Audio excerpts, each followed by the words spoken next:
Welcome to Cybersecurity Where You Are, the Center for Internet Security's podcast. I'm Sean Atkinson, CISO at CIS. And I'm Tony Sager, Senior Vice President and Chief Evangelist at CIS. Cybersecurity affects us all, whether we're online at home, managing a company, supporting clients, or running a state or local government. So join us on Wednesdays as we discuss trends and threats, explore security best practices, and interview experts in the industry. Together, we'll clarify these issues, creating confidence in the connected world. Hello and welcome to the show, Cybersecurity Where You Are. I'm Sean Atkinson, CISO here at the Center for Internet Security, joined by the host with the most, the difference maker and the Hall of Famer, Mr. Tony Sager. How are you, Tony? Great. Thank you, Sean. It's great to be back on with you. Fantastic. Great to see you. And we're joined by a very special guest, Dr. Tyler Moore, the Tandy Endowed Chair in Cybersecurity and Information Assurance, Professor of Computer Science, Chair of Cyber Studies at the University of Tulsa. Dr. Moore, great to have you with us. Great to be here. Fantastic. So I'll just jump in with an introduction, a little bit of a fanboy of the work you've done with security economics, thinking about assessing necessarily security from an economics decision-making perspective, trying to assess and quantify that risk so it's tangible for many different audiences, and that we can actually get to a point of both measurability and responsibility in this space. So we can start to, I'll use the air quotes for those watching the video, the problem of cybersecurity and where we currently exist in the risk dynamic today. So a big fan. I think your work is transformative and just really honored to have you as part of the show. But I'd like to start off, if it's okay, with just if you could give us an overview of the economics of cybersecurity and some of those principles of economics that intersect with cybersecurity. Sure, I'd be happy to. So this whole economic perspective coming to cybersecurity really started about 25 years ago, in the early 2000 timeframe. And up to that point, cybersecurity was thought of as a primarily technical endeavor. But what was realized is that it turns out that if you just think about it from a technical perspective, we didn't do a very good job of anticipating what our adversaries were doing, didn't do a very good job of explaining what companies and defenders were doing about the decisions they were making in terms of what to protect and how to, what not to protect. And so economics comes in and it can really help sort of at the most fundamental level by introducing this notion of incentives. And the incentives of participants really drives outcomes. So it's the incentives of attackers, how they choose their targets. It's the incentives of defenders in deciding what they are going to protect versus what they're not. And from there, the other big organizing principle is this concept of market failures. And so cybersecurity, for those who've been around long enough, we know that we're spending more on security, we're putting more efforts in, and yet the outcomes don't look that different today as they did before. If anything, things are only getting worse. And so why is that? Well, economics offers some answer in the form of market failures. The two big ones are information asymmetries, which mean that it can be hard to for two parties to a transaction to know what the other know what the other has, and so there's an information asymmetry about the security of software, of the security of all kinds of products, and that makes it harder to choose those products and which ones are better.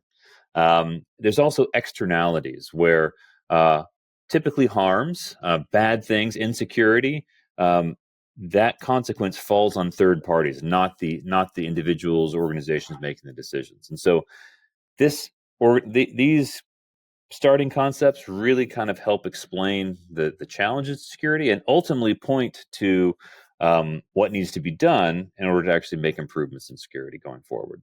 Wonderful, wonderful.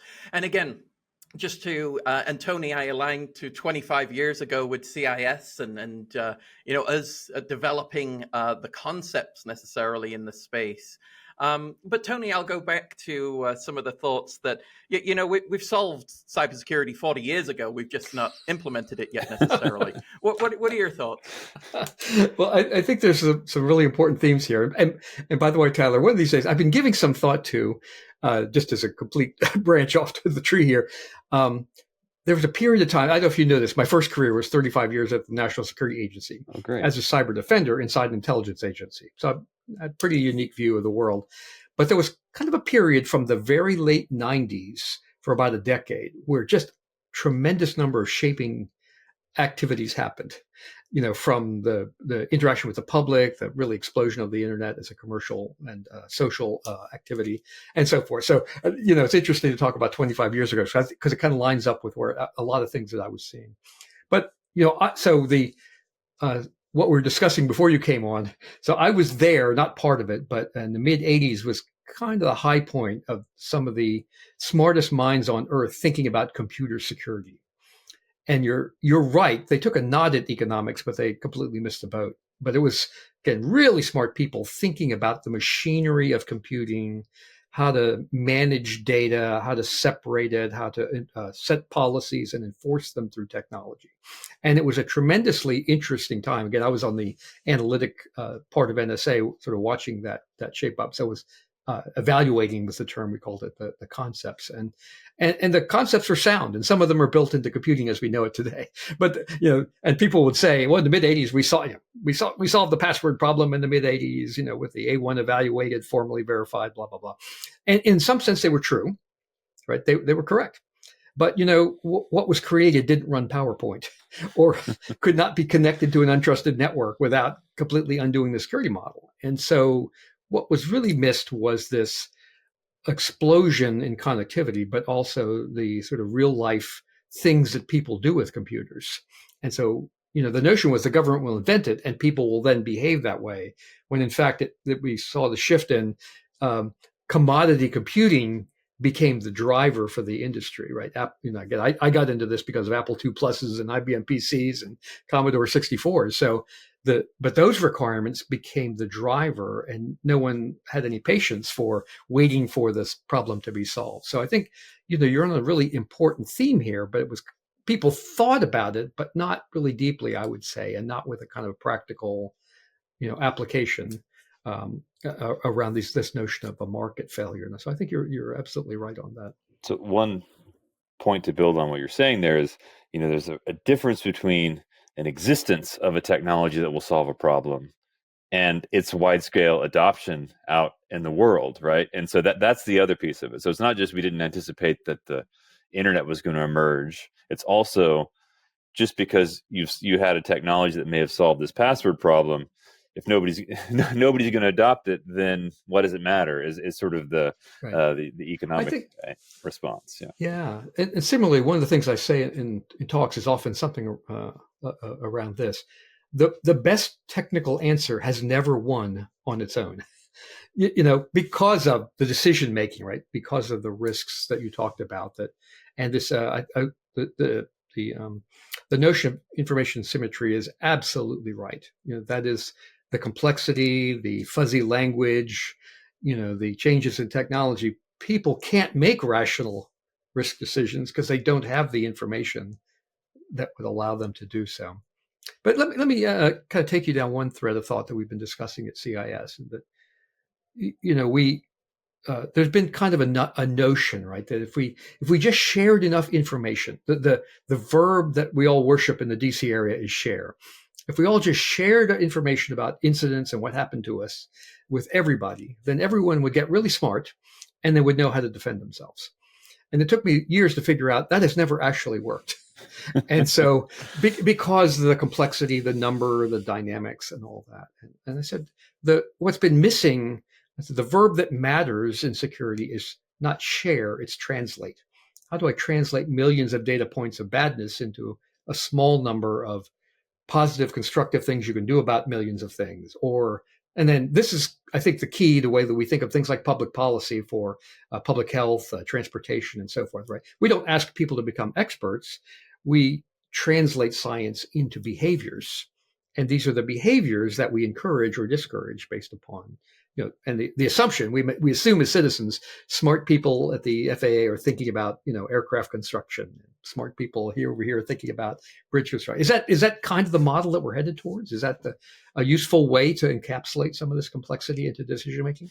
Yeah, I mean, I think that's a good start for sure. Whenever I hear about information sharing, which I advocate for in many cases. I understand. Yeah. And I don't mean to be a curmudgeon, but no. So yeah, my version of the curmudgeon response to information sharing is it's absolutely necessary, but not sufficient to solve our problems, right? So, you know, let let's say we somehow get the best possible information sharing.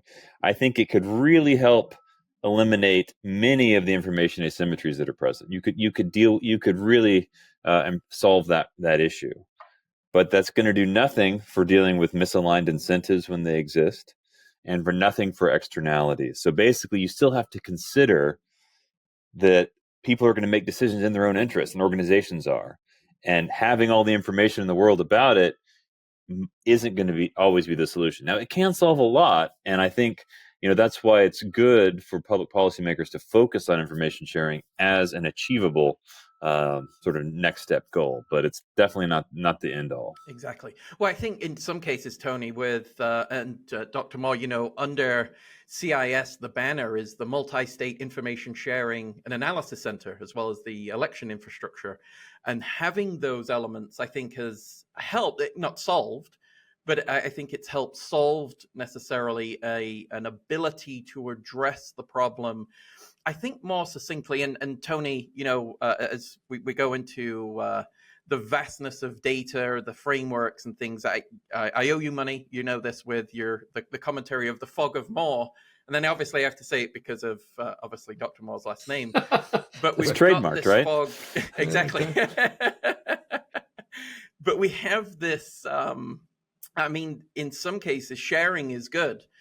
But the velocity, the veracity of what is being shared is also, it needs to be consumed. And I think that translation piece is very important because it needs to necessarily be brought to us in a form or format that makes sense.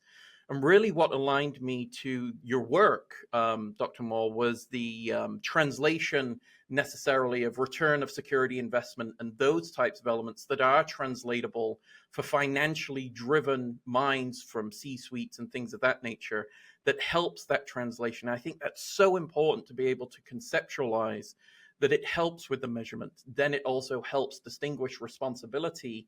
And in some cases, prioritization. It helps us then now assess our current posture, what type of resources, and gets to really that economics of decision making, as it were, having that palatable to a number of different audiences versus it being strictly technical or just a threat intelligence type report is not necessarily, it's not bad, but it's not necessarily going to get us to any greater levels of security without a lot of action. Yeah, absolutely. So was there a question there? Well, no, because the reason for that is when we look at these decision-making elements is, well, what do we see as being most pressing then? So, we've got all of this information. We've got an ability to share. We can do big data analytics. We've got AI and capability. But still, we see that there are economic issues that necessarily hit cybersecurity, but then also a reflection that we've got cybersecurity problems that can't address economic issues. And so it's, battling between one another. Yeah, absolutely. I mean, so I think there's two things. I mean, one, going back to your point about translation, right? I think that is absolutely key. I think one of the things I teach my students is to calculate security metrics. One is return on security investment, and the whole strategy is you need to meet the C-suite where they are, and so it's absolutely a CISO is going to have to go in and educate the board and the C-suite on what some of the technical details of the threats that are present, but at the same time, when it comes to prioritizing decision making, we have pretty good language and sort of with ROI calculations with these metrics, and we've essentially, you can take sort sort of knowledge of sort of the probability of attacks occurring and what the rough costs are, and translate that into these ROI metrics and things. And I think what we've seen is if you go to the trouble to do that, you now we're speaking a language that enables the very smart people in the C-suite to actually reason with you, and so that I think is a certainly a good step. Now it's imperfect, and that's one of the challenges, is that just because I can create an ROSI metric, it's often based on data that is far from ideal, right? Because you need to know how likely an attack is to take place, what it's going to cost, and what your defensive countermeasure is going to reduce those probabilities and possibly the costs. And so those are all very hard things to measure, and they're unfortunately not routinely measured and tracked today in our industry, right? And so, you know, I'll be honest, if you're going to be someone who goes down this path and tries to quantify these risks, you're kind of swimming upstream in a lot of ways, because the security industry is not going to be terribly interested into subjecting their tools and technologies to independent evaluation to be able to determine how effective it is. They're not going to be transparent unfortunately, about the occurrence of certain incidents. Firms who get attacked don't want to talk about how much it costs them. And so that to me is the big challenge. Actually applying this model in an environment where you have imperfect information is an ongoing challenge. But I think it's one that it still is a useful framework for how to make decisions, and you can still make progress as soon as you get comfortable with the fact that it's not going to be 100% accurate all the time. Yeah. It strikes me, Tyler, that it's an area. I've often said that perfection has been the enemy of the good enough in cyber for most of our time here, because of the high technology and the uniqueness of the language. That there's a way you make a living. I call it the security Jedi mind trick.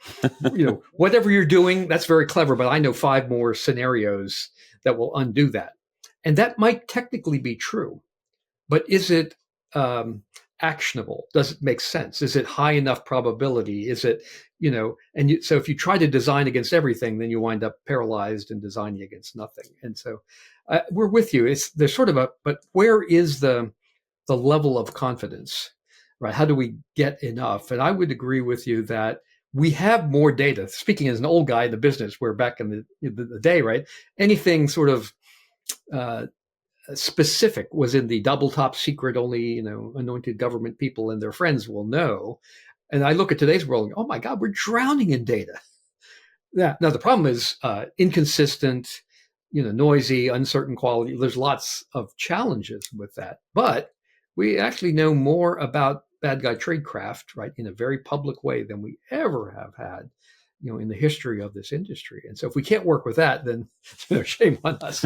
But I think some of it is this, how do we have enough confidence to have a model, which we agree is imperfect, but is still useful, right? Is directionally consistent. I think is really an important part of that. Yeah, I think, what I see in some of my own research and elsewhere is that in a world where you have imperfect data sources, triangulation is a very useful method where you can essentially collect disparate data sources to study the same problem from different angles. And if you end up with roughly similar recommendations and conclusions, then you're probably on the right track. So we use that a lot. We had a series of papers over the years looking at how do you measure the cost of cybercrime. Right. This is an area where there's this I don't know, game theory where everyone just wants to make up bigger and bigger numbers, right? And so now like the cost of crime is like, I don't know, tens of trillions of dollars per year, and yet every time you look at those reports, there is no methodology. It's pulled from the air. We agree 100%. Yeah. And it's hard to take action based upon and I watched some estimates of $1.98 or $3 billion. Yeah, exactly. We're somewhere in there. Struggling here, but somewhere in there. Yeah, but I think where things, you're right that you shouldn't let perfect be the enemy of the good. But the question is, how can we make progress and actually have some confidence in um, quantifying risks and costs and this kind of thing. And I think the key is to make the problems tractable. I'll give you a counterexample, which is all these reports about the costs of cybercrime. So read a report. Everyone's bigger than the last. They're always outdoing themselves. It's 5, 10, $20 trillion of cybercrime losses per year. And you look behind the curtain, there's almost no rigor to their methodology, even if there is one. And so I would say that trying to get a dollar figure for what the cost of cybercrime is asking the wrong question. And we've done a lot of research in this space where we try to sort of decompose the different types of cybercrime and what their costs are, right? And so, it's phishing, it's malware, it's advanced fee fraud scams, it's intellectual property theft. All these different things come together, and they each have their own confidence bounds of like what we know in terms of available data and what we know about what the risks are, right? And so what you can say is we can't actually say all of this adds up to a certain dollar amount, because if you did, the confidence interval would be too huge. But instead, if you say, I'm only interested in this particular threat of cybercrime, this particular cybercrime type, then you can actually reason a bit more about what the true costs are. And so it really is beneficial to get specific about the threat that you're studying. And that's where I find, things work best. Yeah, I think that's right. Sort of narrow.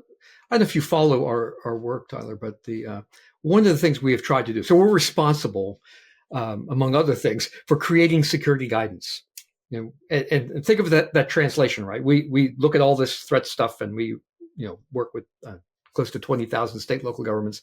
We see this, and to translate that into action, these are the things that you ought to do. But what we've tried to do over the last couple of years is work this from the other side of the equation, which is, can we, for any recommendation, how do those recommendations get made? Rooms full of clever people argue until they get tired of each other, and then they write it down. And that's the unspoken secret of this industry here, right? Everyone brings experience, everyone brings judgment. This is all good to capture it, but it's not very satisfying in terms of rigor and repeatability. So what we have done is work with the major threat intelligence folks like the Verizon data breach people and folks like that to identify the top handful classes of problems that everyone should worry about, whether you know it or not. You should worry about these classes of problems because they have big impact. We use some formality, a model, and if you're familiar with the MITRE attack framework, and we use that as a rigorous way to describe those classes of problems and allow us to break them down into their sort of atomic elements. And then we look at every recommendation and say, what value does this recommendation give you against some part of this description of these top 5 classes of attacks? And the idea there is to try and bring some rigor to this recommendation. If it has no value, if you can't, is it just a good thing to do just in case someday maybe? Or is there some value against a specific step or stage or element of an attack? So we built a model around that, put it in the public. And that allows us then to, again, it's imperfect in the same way we talked about other things, but it's the most rigorous way we know of given the data we have and so forth. And the idea then is allow us to make a statement about value for individual things. And the goal is to, it's my premise, and I would appreciate your opinion, is if those of us that make recommendations had more rigor, transparency behind it, that would allow from the other end more opportunities to kind of match, modeling and numbers and techniques like minimization. Right? I want to get a certain effect with my defenses, but I don't want to over defend. I don't want to have too many layers. I don't want to spend more than I need to. Does that make sense? Conceptual? Is that helpful? Yeah. So I think hearing you describe it, what my first thought is, by being sort of structured and rigorous in your thinking about here are the threats, here are how we think these controls theoretically should mitigate these threats by following, stopping this point in the kill chain or whatever. That's all good. The nice thing about it is it actually creates the opportunity, if you wanted to validate that with collecting data, it becomes more a matter of, okay, here you may know about the kinds of data you could collect that could validate those recommendations. Whereas if it was just a smoke-filled room where you came out with your list of 20 controls, you'd almost not know where to begin in terms of collecting data. So I think the advantage of being structured is it does create, number one, theoretical models do matter, right? Especially in when you're avoiding data. I mean, I'm primarily an empiricist, so I often let the data guide decisions, but there is absolutely a role for theory here. And I would say what you've described is essentially theoretical foundations for why you'd expect the mechanism to work the way it does. And so that is a reasonable approach.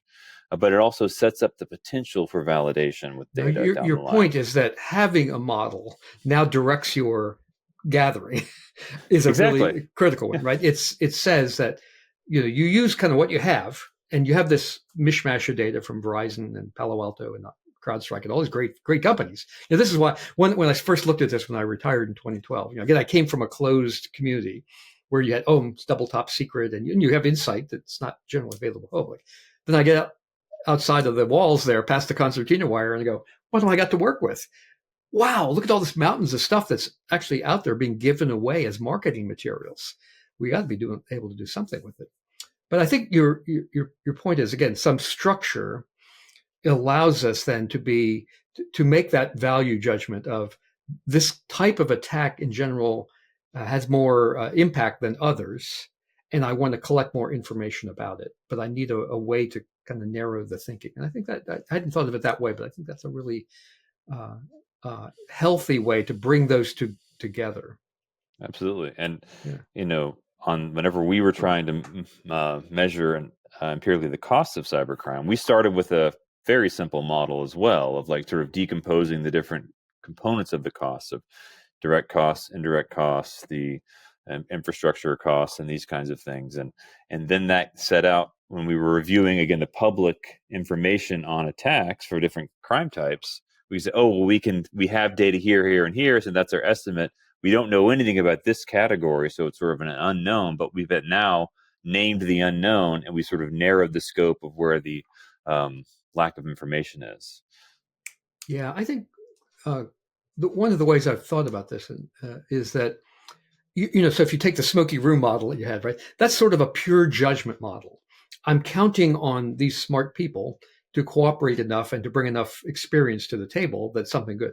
But you don't know where, you have no ability to reason or dispute or add to that judgment call. So when I think of modeling, I think of it as we're not trying to eliminate human judgment. We're trying to put bounds around it so that we kind of know where there's rigor, and we know when humans can make a value judgment or bring their sort of, experience to the table, not easily quantified. And that's a clear place for discussion. And we could say, I can get better information. I could collect more to help fill that gap. And I think that's consistent with what you described, right? The structure allows us to understand, because we're not going to eliminate. In fact, we want to take advantage of the great experience and good judgment of people who have looked at this a lot. At the same time, we can't leave it as a black hole in a smoky room. It doesn't allow us to build public policy and so forth. Exactly. Well, I think it's an element of repeatability, because we've got to continuously do this, because necessarily yesterday's threat environment is completely different from today's, and we've got to assess those risks consistently by utilizing necessarily a repeatable process. So you're not going to get those people in a room again and have the exact same discussion, because ultimately over time that the experience changes, the landscape changes, and the input changes, therefore the output, and it's a completely different set of requirements, recommendations from kind of that gut instinct necessarily, or that experience. Yeah. So, Tyler, I don't know if you know this, but Sean is actually the CISO of the Center for Net Security. And, we're a modern computing organization, right, with a worldwide footprint and lots of complicated partnerships and data. So Sean's the guy that speaks to the board, that manages, puts together risk. I call him the speaker to boards. And maybe you guys could talk a little bit about that, because you're, the role of quantification and economics, and so we have a fussy board, right? Because they're all security professionals, and our entire reputation is based upon security. So maybe we can go down that route a little bit. What do you think of the the role of the board? What you talked earlier about sort of how do they make decisions, but how does a Sean present that in a way that resonates with them? So, I mean, Sean sounds like he has an even harder task because he's got all the fun of a board plus all the Oh yeah, sort of all of the overconfident knowledge of the security people. So it's beautifully said. Yeah. But for the mere mortals who only have to talk to normal boards, I think most boards. I mean, they're very comfortable managing enterprise risks and business risks, right? And so that is where an effective CISO is going to approach how they talk to the board and try to get through to them. Is to understand, from their perspective, most members are going to view cybersecurity as just another risk that the organization faces, and that's absolutely the right way to view things, right? And so, to the extent that you can frame cybersecurity risks as a general firm risk, that's all the better. That's why in the metrics we emphasize, all right, return on security investment. Why we try to quantify things, because it lends itself. Once you've turned the risks into a quantifiable number or dollar, then it's naturally comparable to the other risks in the organization. So the other thing I would say is that while technical cybersecurity people maybe can poke holes in your data modeling and this sort of thing, and can be paralyzed by the sort of imperfection of the data available, boards are generally comfortable with that, right? Because they know all data is bad everywhere, right? It's not like we're unique in that respect. So I think that's a good starting point, and then from there, you just need to be prepared with the data you're using to be able to defend it and talk about its limitations, right? So you go in sort of with awareness, saying this is what the data tells us. But if we're wrong in this way, there's sort of our decision can be bounded by this much and this much direction. So embrace the uncertainty, and translate the risk into a general business risk. Absolutely. Sean, does that sound like your day? It sounds like the battle scars that I have. No, you're absolutely right. I mean, that's where obviously I found your work and was when I was going through and calculating ROCE and looking at the FAIR models, and even Tony, I'll represent SIERA, the Society of Information Risk Analysts, and their quantitative approach that is very insightful, especially some of the work from this year's conference that you were at. There's so much input now, and I think we're getting into that stage, and there's topics here to talk about cyber insurance and actuarial approaches to thinking about necessarily the quantification. I think that's a whole nother episode, but bring me back. I have lots to say. Fantastic. We certainly will. On it.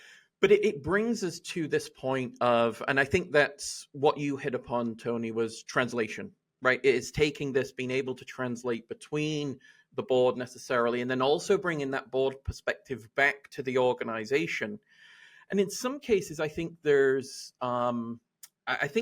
also shared responsibility in this case. And one of the things, Tyler, that I've been thinking about is the responsibility of boards to get up to speed necessarily with understanding cybersecurity. Digitization of the business processes is, what are we, 20, 30 plus years in? It's now time that cybersecurity is not a technology risk. It is inherent to the business operation. And so I think there's reflection there that there's an element that they also educate themselves to a point where translation is not as important, but it's not essential. I shouldn't have to necessarily break everything down into the base level in terms of being able to represent this risk as a true business risk and not something that's, a parenthetic of technology. Yeah, absolutely. And with that, we'll be right back after this quick break.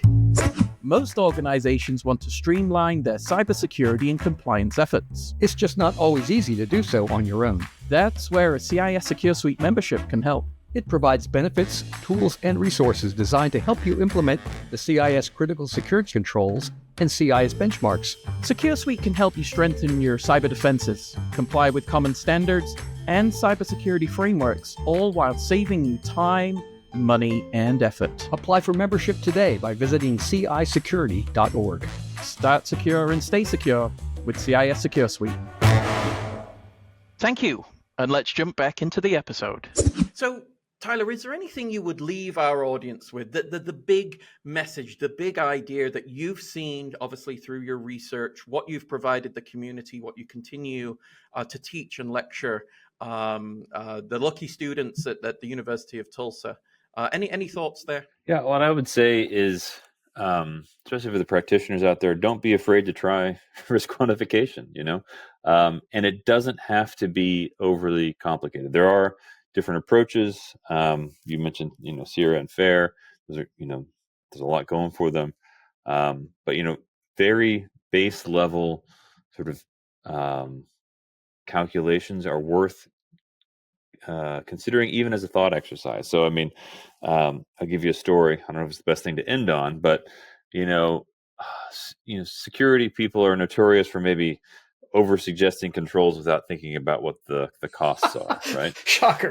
Shocker. Yeah. So maybe this is near and dear to my heart because it happened this week. We got a new printer in the office, right? And it has a security feature, which is a nice one, which, there's a security risk. You print the sensitive document, you retrieve it, but you forget about it. Somebody else gets to it before you. So we now have a new printer, which you will print a document, goes out to the printer, but nothing happens. You have to wait until you go physically to the printer, you badge in, hit like 4 buttons, and then it will actually print the thing off. Maybe you already got it. We've got it now in Tulsa. And, that is definitely more secure in protecting the privacy of the printouts. But, it also incurs a very constant cost. Every time someone has to go stand to the printer, you're spending 60 to 90 seconds of your day every time you want to print something off, more than you would have to retrieve it, right? And so there's a natural cost benefit right there, right? So the benefit is quite clear with the security benefit you get, but the cost is substantial and incremental, right? And so what I would encourage those working in cybersecurity to do is every time you're considering a new security control, a new intervention, just think a little bit about the benefit you're seeing and can you quantify it? Maybe you can, maybe you can't. And then the costs that it might impose, right? Which can be opportunity costs and time wasted. It can be money out the door. And so quantification can be that simple, right? And so you sort of weigh things from there and decide to go forward. If you can bring that perspective and mindset to your operations, then you're already well on your way to improving cybersecurity more than we are doing today. Oh, that's very well stated. And we looked at when I started to really get involved in this as I retired. I said, if you make security, and you gave an example, right, too onerous or too expensive, your users now become your attackers. So we're all old enough to remember when Dropbox became a verb and thumb drive became a verb, right? You put incredible controls on your perimeter, and people Dropbox around you or thumb drive around you. And my experience has been, it's not because they're evil, it's because they have a job to do. And and they need to move large files from, here to the photo processing organization or to a contractor or whatever. And you either, as a security person, either help them do that in a way that we can all live with, or you now encourage them to attack you, and you saw this like in the NIST guidance around passwords, right? If you make password policy too complex, well, you encourage the worst kind of behavior, reuse, one up your passwords, write them down on the sticky note, all that kind of stuff. So that's the real life thing that's been missing for most of our history. I think you're right on the money there, which is there's 1,000 good things to do, but without context, they're just things to do that add cost and complexity, et cetera, et cetera. So we're very good stuff. All right, Sean, I don't know what you think, but I think we have a lot more to talk about with Dr. Moore. And so, absolutely, I think and we are very interested in this, as you can probably tell. We spent a lot of time at CIS in the last 2 or 3 years thinking about things like establishing the value of controls, influencing public policy, the sort of incentives and all that. And so there's a lot more that I think we'll have to have you back to talk Well, about. I mean, I'd love to talk more about that, and also even offline separate to this podcast, if you want to brainstorm on how to do that, I would love to work together with you on that, because I mean, obviously the CIS controls are very, very influential, and any way in which we can make them more, make the whole process more evidence-based and effective, I'd be happy to shout my ideas at you. Perfect. Wonderful. So thank you to Sean for being the fanboy that brought you to our podcast here for a great discussion, and look forward to the next one, both on screen and then not on screen. Sounds good. Exactly. Have a good day, guys. Thank you. You too.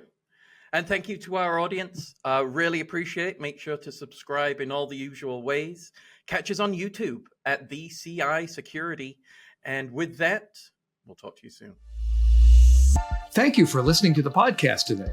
The thoughts and opinions expressed by our podcast guests are solely theirs and do not necessarily reflect those of CIS. Tune in on Wednesdays for a new episode. And in the meantime, visit our website at cisecurity.org. Together, we'll continue our efforts of creating confidence in the connected world.